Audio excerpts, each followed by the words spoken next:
because of the temperature of this video that I'm about to give to y'all, because I have to reach out to y'all and touch my neighbor. Because of the temperature of this video, I'm like, let me just jump on here, keep it short, keep it simple, keep it cute, and get right to the point. My question to y'all is, are we really sick and tired of losing some of our favorite Black hip-hop artists? Because I don't really know about y'all, but I'm getting sick and tired of being sick and tired. What do y'all think? And like, why is it happening? Like, what is really going on here? Because I'm sick and tired of it.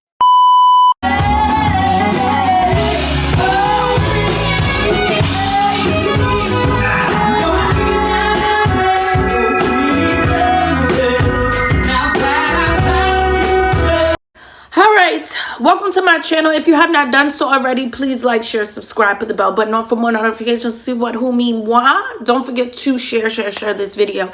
Share the hell out of this video. So it was brought to my attention on November 1st that October 31st, Halloween to be exact. Like, come on, really?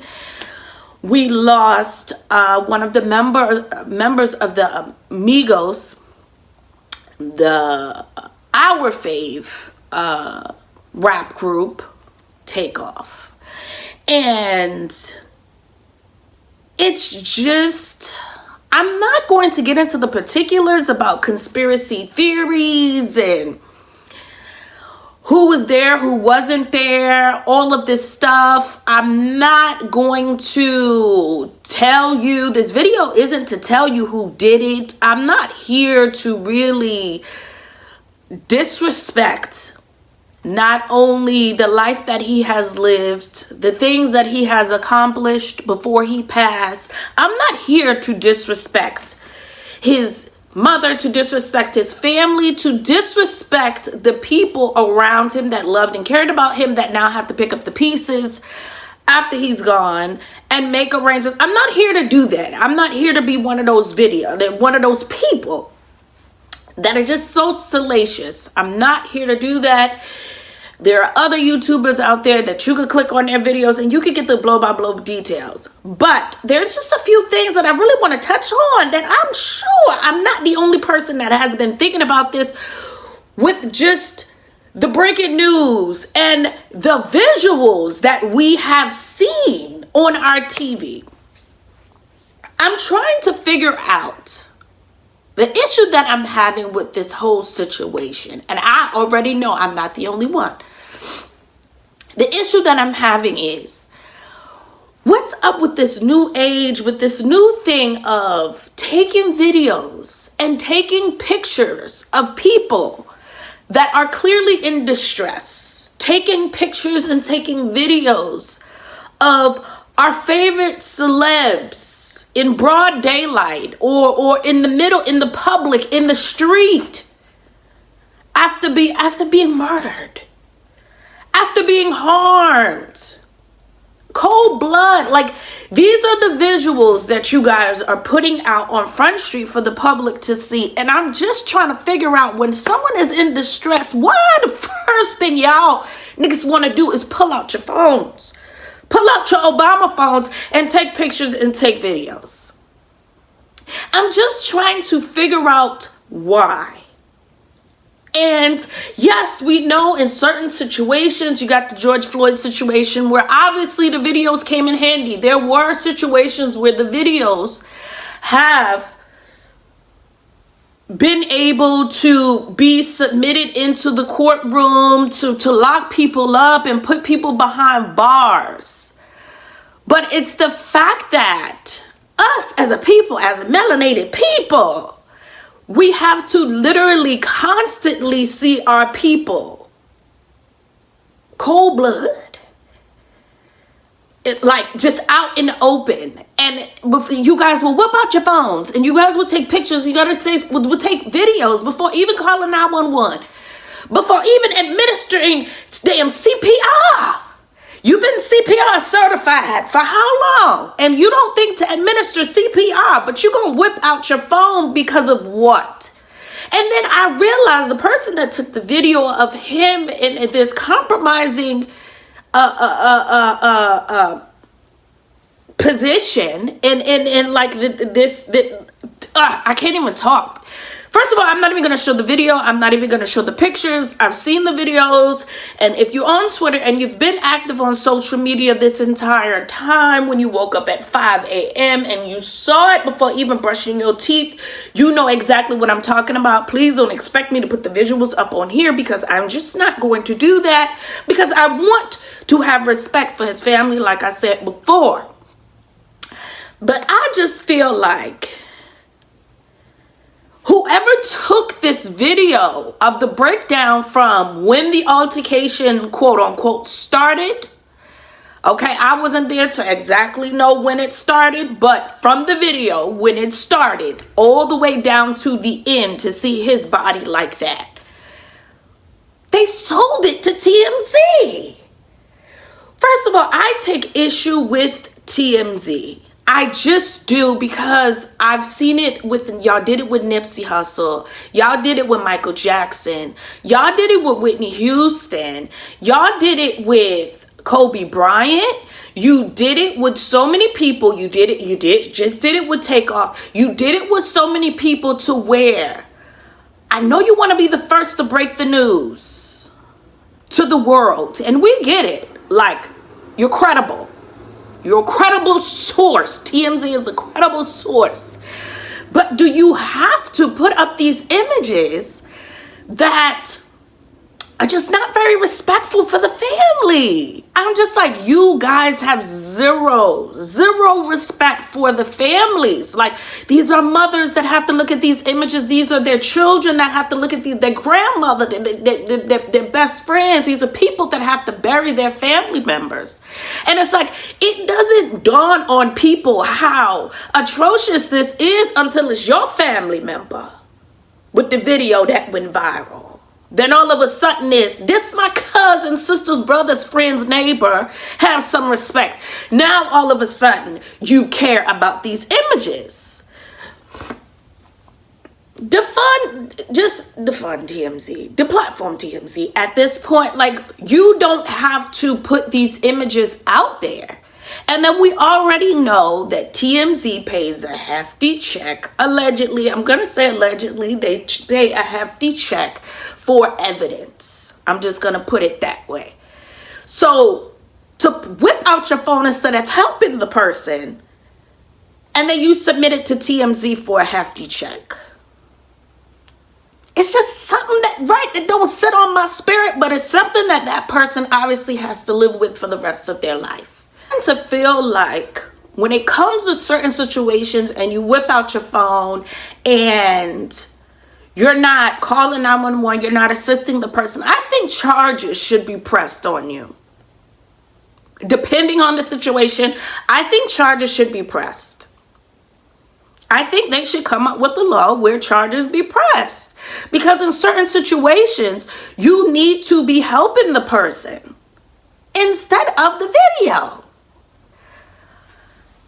I don't get this new day and age, especially when it comes to my melanated people, because I feel like it brings me back. Like, how many times are we going to constantly see our people out in the street like this, these images, these videos? Like, when are we going to get sick and tired of being sick and tired, right? So it's like, it just brings me back to back in the day, how they used to take pictures of us. I'm going to watch my language because I'm on YouTube, swinging from trees. And they used to turn them into postcards. They used to have their children standing around us while we're broad daylight, swinging from trees. You understand exactly what I'm saying. So I feel like times have not changed, but they have changed. And it's like, this is just not an image that we should be repeatedly seeing, that we should be okay with saying, hey, send me the video, I want to see it. That's traumatic. And it seems like we love trauma. We love drama. We love trauma. We love trauma bonding. And it makes me really uncomfortable, and it doesn't sit right with my spirit. As far as the Takeoff situation, I don't think it's right to blame Quavo. I don't understand this idea of, oh, it was his fault. Oh, it was his fault. Y'all always want to blame people. Y'all always want to point the blame except for the person that is actually responsible for their demise. Y'all always want to point the people around them. And then to actually exclude Offset when you give your condolences as if they're not family. Like, me and my family could have a falling out. We can go back and forth, but we're still family. I'm going to still acknowledge them as my family. We might not be fucking with each other at that time. That does not mean that I want to see something happen to them, especially in this way. So for you guys, and then you get the bars, you get these people blaming Cardi B, and I'm just trying to figure out, these are Takeoff's family members. And each and every person is going to be affected by it. If you got people that are outside of his family that are affected by it, what you think is doing to his mama? What you think is doing to his family? So for you guys to do this blame game, y'all did it before with the last rapper. Y'all blamed his girlfriend. And I'm just really getting sick and tired. And we can sit here and we can blame drugs, sex, and rock and roll. We can sit here and we can blame trap music. We can blame hip hop culture. We can blame white supremacy. We can blame the devil.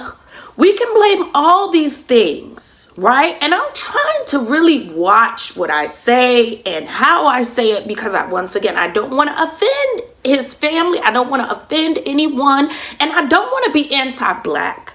But I feel like we really need to call a thing when it comes to situations like this, because I think we're overall getting tired of it. We have to call a thing.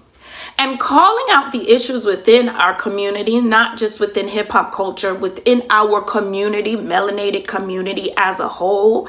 I think we need to call out a thing, and stop being like, we don't talk about Bruno. We need to stop doing that and just simply call a thing. And calling out the issues in our community does not mean that we're anti-black. Now, the issues in our community could be an array of things. But I think it's safe to say that I'm getting sick and tired of the so-called think pieces on wigs and weaves and twerking and all of this stuff. But then when you get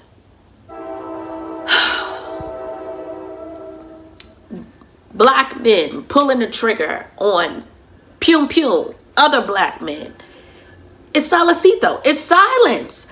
There's no dusty ass Amazon podcast equipment being pulled out the closet for these think pieces on an issue that we not only see happen to our favorite hip hop artists, but it's happening in our community every day that don't get this kind of coverage. This gay agenda. And it's like, it's really to gaslight the hell out of us, because you don't really want to talk about the real issues at hand that a lot of y'all are responsible for. You don't really want to take accountability for the real stuff that you're causing within the community. So let's talk about wigs and weaves and women twerking and LGBTQ black folk in the community. Because you don't really want to talk about Bruno, huh? We see you. We know it's gaslighting. We see each other. And I'm also getting sick and tired of, I totally agree with Kamora Simmons' daughter, where it's like you get these people that profit off of the backs of these hip hop artists who are able to make money off these hip hop artists, who are able to walk around and have these artists' music on their TikTok and just do the most. And then when these black artists pass away, it's like, it's silence. You're not standing up for our community. You're not even saying RIP. You're just silent. You're silent. And that's also a problem for me.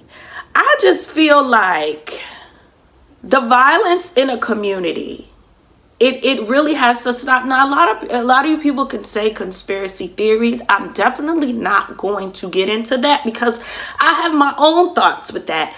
That I don't want to go back and forth with people on that, and it's not really a place or time. I've had private conversations regarding that, but this violence has to stop. I grew up in an era where Biggie and Tupac beef, and I really didn't understand that because I was fairly young, but we thought it was East Coast, West Coast beef, stuff like that. Like, this has always been going on. My condolences goes out to Takeoff's family. I'm seeing a lot of bloggers and so-called bloggers on YouTube and TikTok just think they motherfucking Madlock, okay, a murder she wrote, and they're just looking for a moment, just looking to go viral. They don't really care about the long-lasting effects this is going to have on the people that loved him, the long-lasting effects that's going to have on the people that have seen it, and it maybe triggered something in them that happened to their loved one as it pertains to gang violence, gun violence, and all of that stuff. Like, this is triggering for us all. And people are so insensitive. There is no empathy or there is no sympathy surrounding violence that takes place. Anyway, America has a problem. Anyway, and I also feel like the tweets and stuff like that are just, narcissism really has a lot of you girls in a chokehold. Anyway, the platform TMZ and Jason Lee, if that rhymes. Bye, y'all.